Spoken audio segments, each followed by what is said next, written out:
Только дублирование, жумушту дублировать этип отурушат.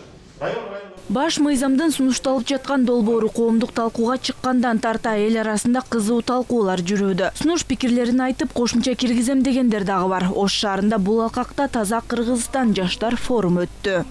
Экономический, свободный экономический зона түзүлдү. Совместный предприятие, Өзбекстан менен совместный предприятие алат. Ошол жерде анан налог бизге алсын, а предприятие эки тараптуу болсун. Уюштуруучулардын айтымында референдум ошондой эле сунушталган долбоордун тегерегинде аймактарда жашаган жарандардын үнү айрым учурда угулбай калууда. Ал эми аталган форум сунуш пикирлерди калтырууга кенен аянтча болуп берди. Областной администрацияларда бюджет жок.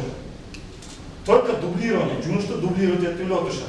Райондорду укрупнять этиш керек, анан кийин райондорду деле атыш керек. Катышуучулардын көбү өлкө келечегин ойлоп туура тандоо жасоого чакырат. Анткени бул жолу мамлекет башчысы менен бирге өлкөнүн башкаруу системасынын багыты тандалганы турат. Президенттик башкаруу болсун деп атабыз. Бир адам жооп берсин, бир адам башкарсын деп атабыз.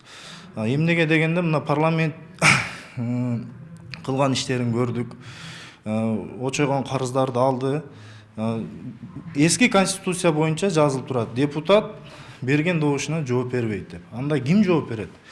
Карыздар үчүн, мамлекеттин тагдыры үчүн ким жооп берет? Ошон үчүн президенттик башкаруу болсун деп атабыз. Мамлекет башчысын тандоодо административдик ресурсту колдонуу жана шайлоо комиссиясынын мүчөлөрүнө басым көрсөтүүгө жол берилбеши керек. Өз кезегинде шайлоочулар дагы добушун таза жана мамлекеттин кызыкчылыгын көздөгөн талапкерлерге берүүсү зарыл. Ошол себептен Ош шаарына жана Ош областына караштуу региондордо жаштарды, ошол учурда жашы чоң агаларыбыздын, энелерибиздин, эжелерибиздин ой пикирин ала турган болсок, ошолордун ой пикиринин негизинде резолюция түзүлүп, буйрулса ойлойбуз дүйшөмбү күндөрү 14 декабрдан шайлоого чейин биз конституциялык кеңешмеге жөнөтөбүз. Бир эле баш мыйзамды өзгөртүү менен маселе чечилбейт. Аны менен бирге ар бир кыргызстандык татыктуу жашоого умтулуусу керек. Өлкөнү биргеликте гана өнүктүрүүгө болот. Кандай мыйзам болбосун же болсун, кандай бир документ болбосун, ошо иш-чара жүргүзгөндө анын кооз жазып койгондон жашоо өзгөрүлбөйт. Ар бир жашоо, ар бир кадам болгону, ар бир адамдын өзүнүн ички руханий болгон өзгөрүүлүгүнөн. Реформа дегенден кийин ал болгону түп-түз карара турган болсок, ал ар бир адамга тиешелүү. Ар бир адам аны кабыл кылышы ички дүйнөсүн алмаштыруу. Форумдун жыйынтыгында атайын резолюция кабыл алынды. Ал сунуш катары атайын органдарга жиберилет.